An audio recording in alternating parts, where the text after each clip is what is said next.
Hey everyone, welcome to my YouTube channel Anju Ayushre. Hey, I'm Shreya. Today my topic is unexplained infertility. As we all know that infertility के बहुत सारे causes हो सकते हैं, जैसे female causes हैं या मेल causes हैं.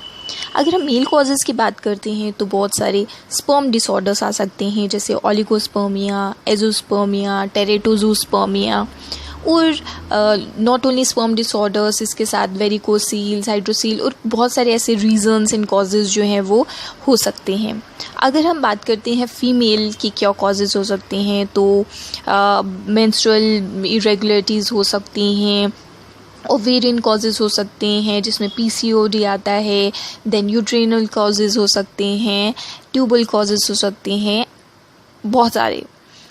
What is unexplained infertility is कि जिसमें कोई भी कॉज जो है वो नज़र नहीं आया, कोई भी कॉज जो है वो नहीं पता चला कि सब टेस्ट जो है वो नॉर्मल है, चाहे वो फीमेल पार्टनर के हों या मेल पार्टनर के हों, उसे बोलते हैं अनएक्सप्लेन्ड इनफर्टिलिटी.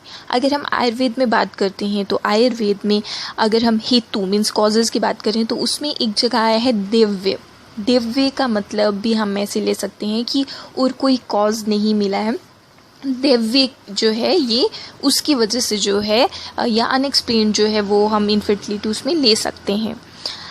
अब अगर हम इसमें आते हैं, अनएक्सप्लेन्ड की बात करते हैं तो वन ऑफ द कॉज जो मैंने देखा है बहुत सारी कपल्स में, दैट इज़ स्ट्रेस. मीन्स सब चीज़ें नॉर्मल हैं, सब बहुत मतलब A to Z, चाहे हम स्पर्म एनालिसिस करवा दें या फीमेल का हर टेस्ट करवा दें, I don't think is going to be normal. बस कहीं ना कहीं वो स्ट्रेस है. स्ट्रेस किस चीज़ को लेकर के अगर हम कॉजेज़ के देखते हैं तो कैरियर को लेके स्ट्रेस है, जॉब को लेके स्ट्रेस है. अगर बहुत ज़्यादा बड़ी बड़ी सिटीज़ में रहते हैं लोग तो वहाँ पर इतना ज़्यादा स्ट्रेस है कि उन लोगों के पास एक्चुअली जो है अपनी लाइफ में क्या चल रहा है वो भी देखने का टाइम नहीं है. अगर हम आयुर्वेद की बात करते हैं तो आयुर्वेद में जो बोला गया है रस दुष्टि का, अगर हम देखते हैं जो हेतु या कॉज बोला गया है दैट इज़ चिंता. मीन्स कि स्ट्रेस जो है उससे रस तुष्टि होती है. सो हमें जैसे पता है कि रस से जो है अगले धातु बनते हैं, रस से रक्त, रक्त से मांस, मेद, अस्थि, मज्जा, शुक्र. तो अगर रस में दुष्टि होगी तो आगे बढ़ते बढ़ते क्रम में धातुओं में शुक्र में भी दुष्टि होगी. सेम ऐसे ही होता है. अब अगर हम बात करते हैं, अब लेट मी सी, मैं आपको बताती हूँ कि इनफर्टिलिटी के अगर हम कॉजेज़ देखते हैं तो हम 25 से 60% तक अगर हम इनफर्टिलिटी के जो पेशेंट्स हैं या कपल्स हैं अगर हम उनको देखते हैं तो 25 से 60% तक उनमें साइकेट्रिक सिम्टम्स मिलते हैं. एंजाइटी और डिप्रेशन उन लोगों में बहुत ज़्यादा हो जाती है because of the infertility and और स्ट्रेस की वजह से ही भी जो है इनफर्टिलिटी जो है वो होती है.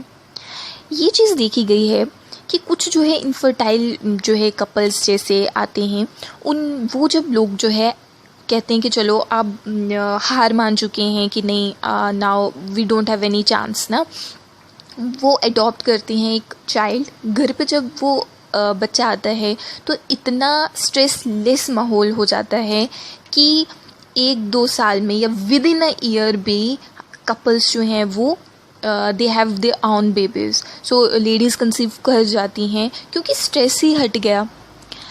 अगर अभी मैं लॉकडाउन की बात करूं तो IVF सेंटर्स में ये चीज़ देखी गई है कि IVF सेंटर्स में जिन्होंने पहले से एक अपॉइंटमेंट ले चुके थे फॉर IVF, अब वो लॉकडाउन की वजह से वहाँ जा नहीं पाए और उन सेंटर्स में, और ये देखा गया है कि वो अपॉइंटमेंट्स बहुत सारी कैंसिल हुई हैं बिकॉज़ जब वो लोग घर में रहना शुरू किए और बाहर का कोई स्ट्रेस नहीं था, ना ऑफिस का स्ट्रेस एंड ऑल दैट, तो जो है नेचुरली कंसीव हुआ without any treatment. Means stress is playing a very very important role. आप ये भी चीज़ देखेंगे कि जो हम जो कॉलेज गोइंग स्टूडेंट्स हैं या जो काफ़ी यंग हैं उनको प्रेगनेंसी जल्दी रहती है या वो जल्दी कंसीव करती हैं girls because of the stress less atmosphere. So stress is playing a very very important role. And अगर नाउ मैं बात करूं कि स्ट्रेस कहाँ से आया, हर एक पर्सन का अपना अपना जो है वो rule routines and daily routine होते हैं. ये स्ट्रेस जो है, अगर हम स्ट्रेस की बात करते हैं तो one of the main cause is peer pressure. ये सोसाइटी ना कपल्स को फैमिली प्लानिंग कब कर रहे हो, कब आ रहा है बच्चा, कब 2 से 3 हो रहे हो, एंड ऑल दीज जो टॉन्ट्स होते हैं ना, they are producing more stress in the couples. So first of all stress को कम करने के लिए बहुत सारी हैं, बहुत सारी ट्रीटमेंट है, मेडिटेशन है, एक्सरसाइजेस हैं, योगा है, प्राणायाम है, काउंसलिंग है. आप किसी से जा कर के काउंसिल कर सकते हो. आप अपना जो भी आपको स्ट्रेस लगता है किसी कपल को, वो अपने फ्रेंड से आप डिस्कस कर सकते हो. बहुत सारे ऐसे ट्रीटमेंट है, या आप बोल सकते काउंसलिंग है. जो आज मैं बात करना चाहती हूँ वो ये है कि society always plays an important role. So who makes the society for a couple? Definitely we people. आप और मैं ही सोसाइटी बना रहे हैं. इसलिए it is the responsibility of all of us कि कोई भी कपल है, we need not to ask them भाई कब बेबी आ रहा है या कब फैमिली प्लानिंग कर रहे हो. इट इज़ डेफिनेटली देयर आउन पर्सनल चॉइस. सो उन्हें करने दीजिए ना, उन्हें सोचने दीजिए. वाई टू हमें अपनी चोंच घुसाने की क्या ज़रूरत है.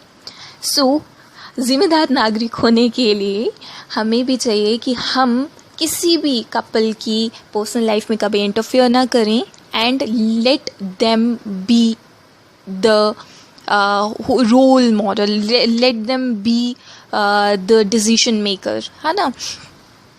सो इसी के साथ thank you so much for listening so carefully, and thank you so much. And if you have any doubt, you can comment on the section box, and if you haven't subscribed yet, please do subscribe. Thank you so much.